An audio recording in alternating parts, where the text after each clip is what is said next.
I'm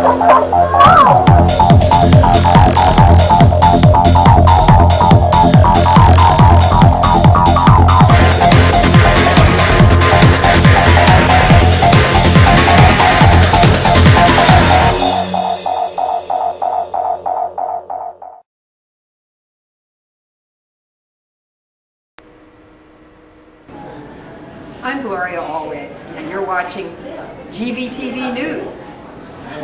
Thanks, Gloria, and I'm Randy Hansen. In World News headlines today, Karzai condemns video of U.S. Marines urinating on Afghan corpses. In Haditha trial, Marine Sergeant said we should kill everyone prior to mass killing. In Nigeria strike day 4, oil workers threaten to shut down oil production. And Iran urges UN to condemn assassination of nuclear scientists. And Christian right leaders to gather to pick anti-Romney candidate. And Republicans ask court to allow for unlimited corporate donations to campaigns.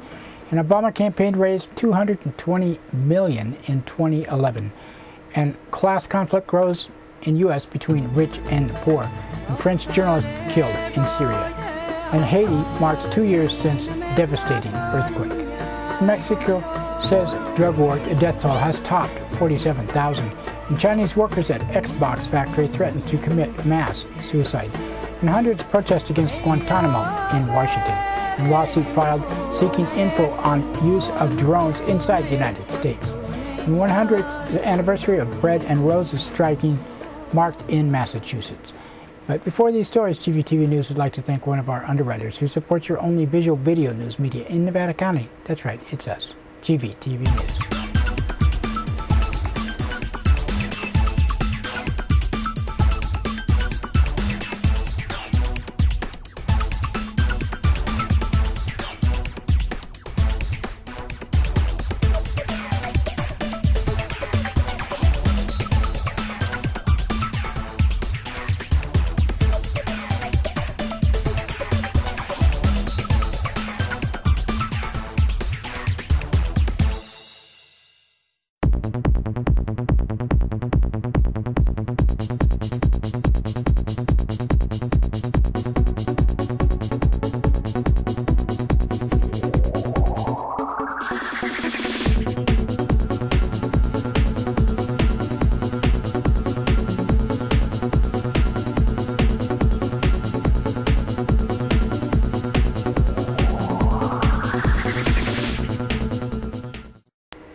In today's first world news story, Afghan President Ahmed Karzai has condemned a video appeared to show 4 uniformed U.S. Marines urinating on corpses of 3 Afghan men. Karzai said in a statement, this act by American soldier is simply inhumane and condemnable in the strongest possible terms. Video was posted online Wednesday. In the video, one Marine said, "Have a great day, buddy. Another joke's golden like a shower." The Marine said it had launched an investigation. CNN reports the Marines in the video are carrying .30 caliber sniper rifles and wearing helmets issued members of the Marine Corps sniper teams. Desecration of bodies by U.S. troops could be considered a potential war crime. Local Afghan residents warned the video could derail the possible peace talks with the Taliban. An Afghan president says, "We condemn this action by U.S. soldiers who have urinated on dead bodies of Taliban fighters. It will harm the peace talks. It seems the U.S. never want peace talks to happen in Afghanistan. This action will increase misery in our country." Military trial is continuing. Sergeant Frank Wetterich, the last of the U.S. Marines charged in the massacre of 24 Iraqi civilians in an Iraqi village in Haditha in November 2005.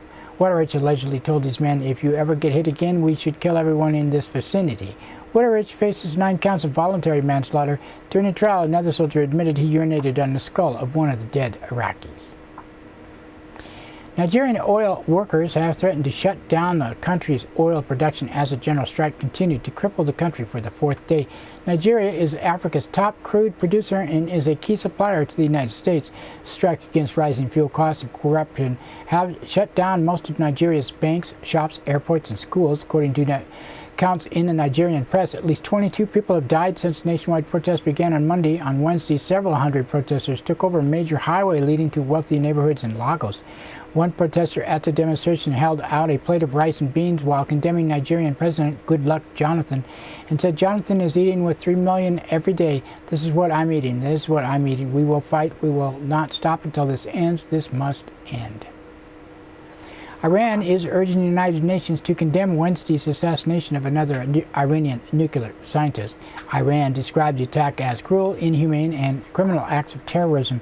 Mustafa Ahmadi Roshan became the fifth Iranian nuclear scientist assassinated in recent years. Iran blames Israel and the United States for the attack. Pentagon spokesperson George Little denied U.S. involvement, said the United States played no role whatsoever in the killing of this scientist. And as the broader question of tensions, we have been very clear that we seek lower temperature on tension with Iran. We think that things have calmed down a bit in recent days. In campaign news, a group of conservative Christian leaders are meeting in Texas this week in an effort to unite the Christian right around a candidate other than frontrunner Mitt Romney. Invited attendees included James Dobson, founder of Focus of Family, and Don Waldman and American Family Association. The meeting is taking place in Texas at a ranch in Paul Pressler, former judge and influential Southern Baptist. In campaign finance news, Republican National Committee is urging federal appeals courts to throw out a century-old ban on corporate donations to federal political campaigns. The RNC is claiming the law violates the First Amendment in the light of the 2010 Citizens United ruling that allowed United unlimited donations to independent expenditure groups. Legal brief, the RNC complained about the disadvantages and things like that. The Obama campaign revealed today, it was yesterday, that the Democratic National Committee raised more than $220 million in 2011, exceeding the campaign's internal target of $200 million. New survey by the Pew Research Center has found nearly two-thirds of Americans believe there is a strong and very strong class conflict between the rich and the poor. Survey found Americans now believe that there are more conflicts between the rich and the poor than between immigrants and native-born or in between black and whites. Meanwhile, a new study by Indiana University has found 46 million Americans are living in poverty last year, an increase of nearly 11 million since 2006. In news from Syria, a French journalist was among several people killed in a grenade or mortar attack in the city of Homs Wednesday. Gilles Jacquier is believed to be the first Western reporter to have died in 10 months of unrest in the country. He worked for France 2 television. Jacquier was killed while covering a pro-government rally that he was attending as part of the government-authorized tour of Homs. Memorials are being held in Haiti to mark the second anniversary of the devastating earthquake that killed roughly 300,000 people and left more than 1.5 million homeless. 2 years later, recovery process is just beginning to be in parts of Haiti. 500,000 people are still living in crowded camps, according to the United Nations. $4.5 billion pledged after the earthquake, only about $2.4 billion have been delivered. Only half the debris littering in the capital of Port-au-Prince and its surrounding areas has been cleared. Becky Webb, spokesperson for the Red Cross, said 2 years after the anniversary, and up to 500,000 people are still living in camps in Haiti, just like the one here in Maïs Gate. The Red Cross is hoping to change some of that. Here in this camp, we've helped 1,500 families leave. That means mainly through rental support, providing financial support so that people can move to a nearby area where most of them have come from anyway, and into rental property. Haitian residents say entire neighborhoods in Port-au-Prince have been ignored during the recovery process. One of the people from the Respect and Promotions of Human Rights said 2 years after nothing has been done to the poorest neighborhoods, as a citizen within the poor neighborhoods, we have found that there is not a policy for housing. That's why so many people have died. The Mexican government is now saying that more than 47,000 people have been killed in the country since President Felipe Calderon declared war on the drug traffickers in 2006. Nearly 13,000 people died in the first 9 months in 2010, and some analysts say the actual toll is considerably higher. Mexican Census Agency has identified 67,000 homicides in 2007 and through 2010. In news from China, dozens of factory workers assembling Xbox video game consoles threatened to commit suicide last week. The workers climbed on the roof of the factory last weekend in protest reportedly over wages. Factory is owned by the manufacturing giant Foxconn, which makes parts of Microsoft's Xbox console, as well as iPads and iPhones for Apple. And hundreds of protesters gathered outside the White House and Supreme Court Wednesday to mark the 10th anniversary of the U.S. prison at Guantanamo Bay. Demonstrators called for a closure of the prison and an end of the U.S. policy of indefinite detention.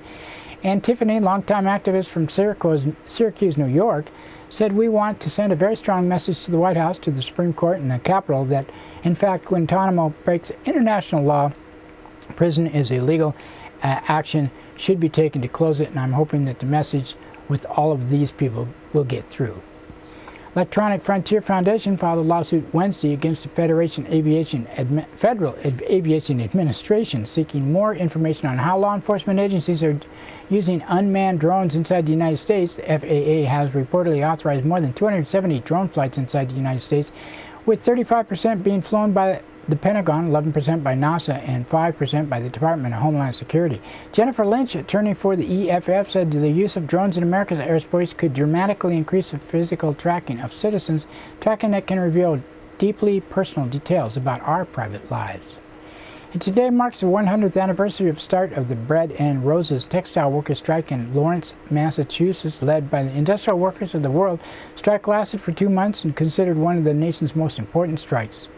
And that's it for World News today. Now another thanks to one of our underwriters who supports your only visual video news media in Nevada County. That's right, it's us, GVTV.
Something happening here, but what it is ain't exactly clear.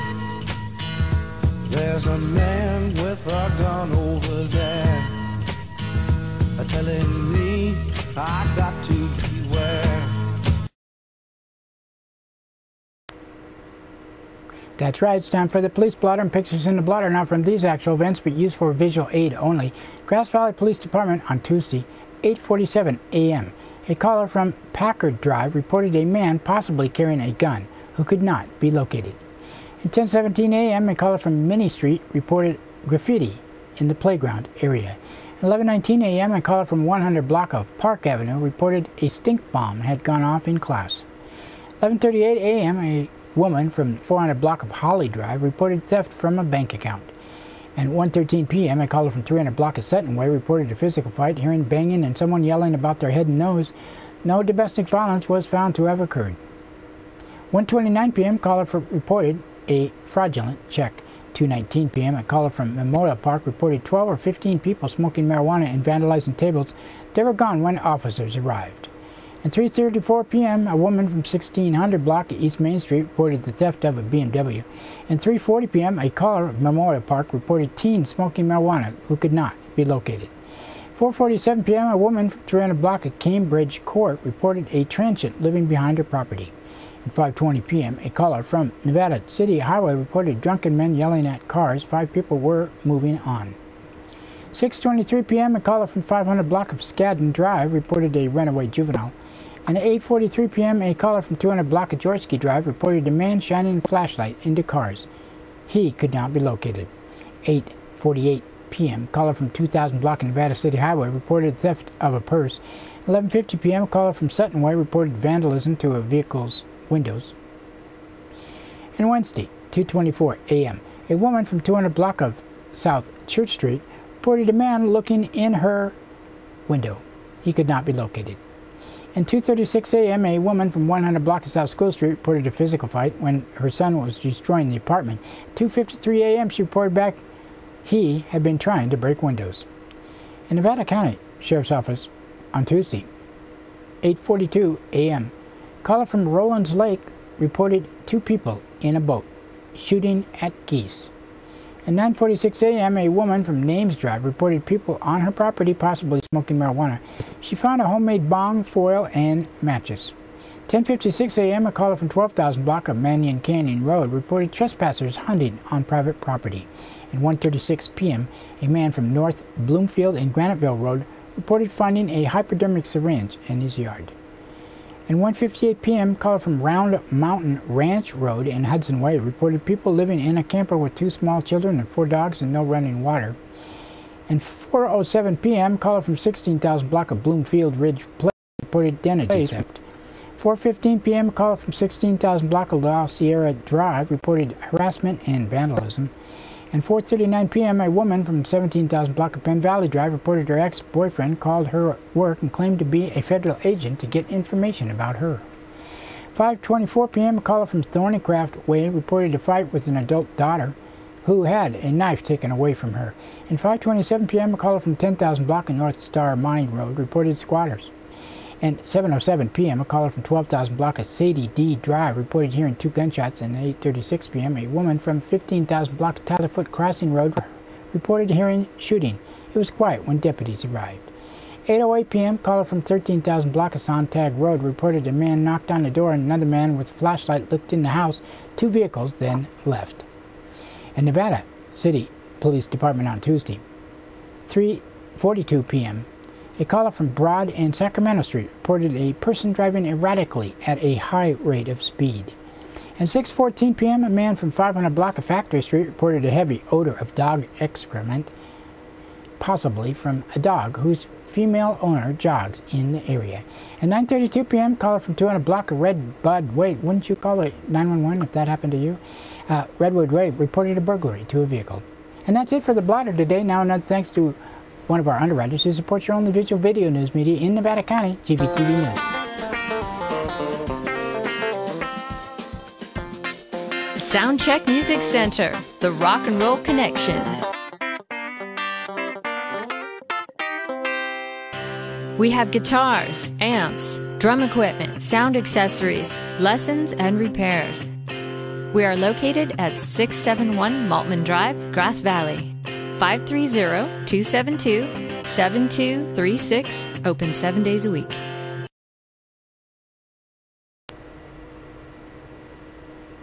In today's local news headlines, Meckler cops disorderly conduct in connection to gun charges. And Circle celebrates a decade of wild and scenic and media lounge live on the net by NCTV Digital Media Center and CJ Duke. In a story written by Matthew Renda of The Union, Mark Meckler, co-founder of the Tea Party Patriots, pleaded guilty to disorderly conduct in the Queens County Court Thursday in connection of his possession of a handgun at LaGuardia Airport last month. Meckler was fined $250 and his Glock 27 handgun was stolen by the police. They are going to destroy it. In a prepared statement, Meckler said he followed routine protocol relating to checking a firearm in an airport but encountered New York City's anti-Second Amendment stance. I purchased this firearm legally and I had a valid concealed carrying permit for it issued in California, Meckler said. The unloaded gun was locked inside a TSA-approved travel case and the case was locked inside my checked luggage. Carried the firearm on for my personal safety and have received numerous threats due to my role in the Tea Party Patriots. I have checked this firearm at airports dozens of times before all across the country. Queens District Attorney Richard Brown defended his county's position relating to the case. He said when a visitor of our city is arrested, and particularly at our airports, for possessing a weapon, there are several factors we are considered in fashioning an appropriate disposition, including, but not limited to, was the weapon legally obtained, does the individual possess a valid permit in their home state, and duration of their stay in the city, and to airport cases, whether the individual voluntarily disclosed a weapon to authorities, Brown said. In adjudicating such a case, there would be balance between our obligation and protect our citizens and individuals' air and judgment. Over the years, we have struck a balance well to ensure that justice is served in maintaining our state's tough, successful gun laws. Brown further called about the airline companies to warn travelers regarding their personal responsibility to consult local gun regulations. Many airlines, when asked by a passenger about transporting a weapon, will only inform them of federal regulations with no mention of the need to check local laws. It is therefore incumbent upon passengers to acquaint themselves with the weapons laws of the jurisdiction that they are visiting and to comply with any and all legal requirements if they choose to travel with a weapon. According to original charges, Meckler presented a locked gun box to Delta Airline ticket agents approximately 5:20 a.m. December 15th of last year. The box contained a Glock 27 pistol, 9 15 9mm cartridges. Meckler, who had been in New York since December 11th, told authorities that he had the pistol because he gets threats and he did not have a New York State carrying permit.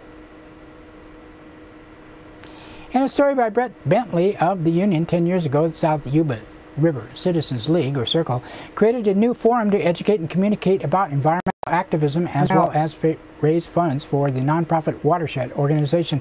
Wild and Scenic Film Festival kicked off with 32 films and concept took root a decade later. Organizers say the festival is the largest of its kind, with more than 115 films being screened this year.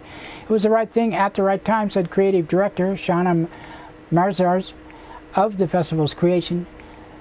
The Wild and Scenic Film Festival brings together national activists, outdoor sports champions, and filmmakers with a vision of inspiring others through genres that include films about nature, community activism, adventure, conservatism, water and environmental justice, agricultural, Native American, and indigenous cultures. Festivals evokes one of the most important parts of the Circle name, citizen. The format spurs conversation about the environment and activism that wouldn't happen if people watched documentaries at home. What makes the festival significant is that we all are in the same room together, watching together, she said. Organizers of this year's festival expect to sell out the 4,000 available tickets and are already ahead of sales from the time last year of those attendees. A typical 60% are local. This year's 28 films will premiere at Wild and Scenic. The venues have increased to 10, including 2 in Grass Valley, first for the Nevada City-based event. Saturday evening, investigative journalist and host of Democracy Now!, Amy Goodman, will speak at the Veterans Memorial Auditorium in Grass Valley. Del Oro Theater will also be used Friday morning for the festival's school programs. NCTV Digital Media Center is broadcasting from the Wild and Scenic Media Lounge, streaming live to the internet at NevadaCountyTV.org, 5 hours on Saturday, 10 to 3 p.m., 4 hours Sunday, 10 to 2, plus many on-the-spot interviews and many done Friday night between 5 and 7 p.m.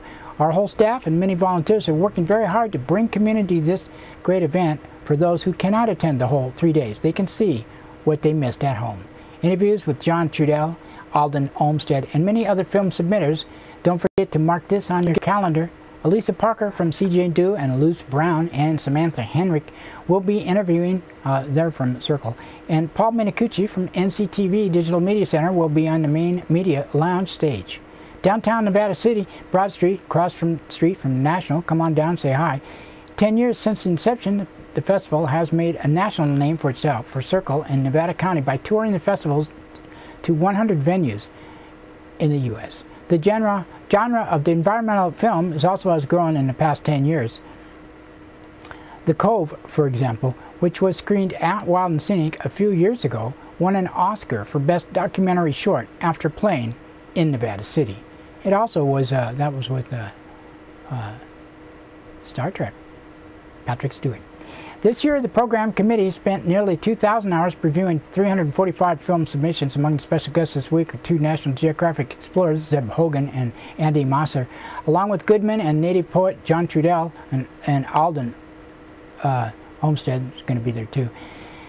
There's quite a few others: Estella Leopold of the Leopold Foundation, and Hans Florine, longtime speed climbing world record holder. In addition to these films, there's a lot of free events happening throughout this weekend. There's no fee for the many workshops held in City Hall in Nevada City, including Teaching Peace, Social Justice, and Sustainability Education as Activism, Measure and Promoting Happiness in Nevada City, Conservation Filmmaking, Bringing Ideas to Reality, Bringing Issues to Light, and Future of the California State Parks, and many more. Relicensing, the future of the watershed collaboration, and biomimicry in a nutshell. Learning from the past, a history of disobedience from MLK to Occupy Wall Street. Almost forgot.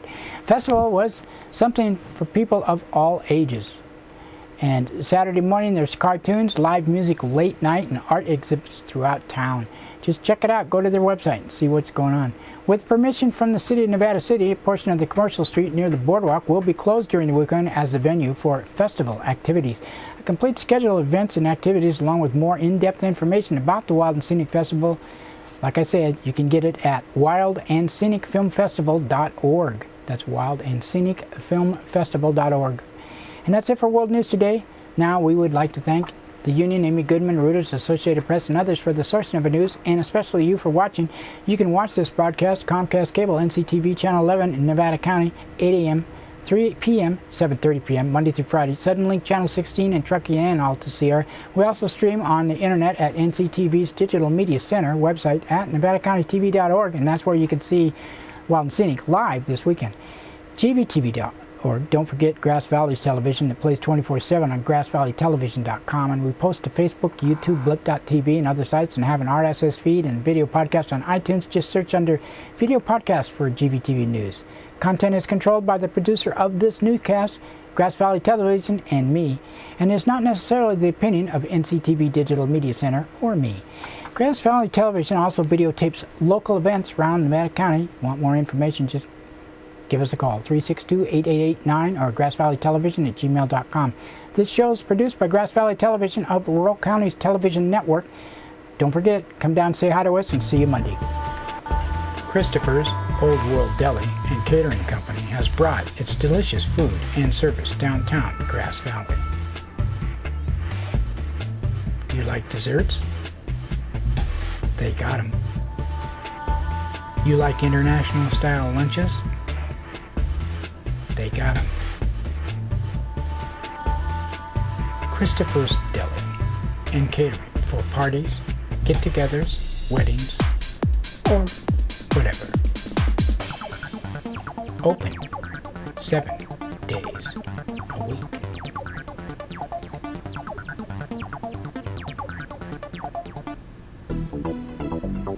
Bellstar Shop is a one-of-a-kind place you will find on the Ridge. Steaming hot coffee and a cool atmosphere with healthy food, organic desserts, and meals available.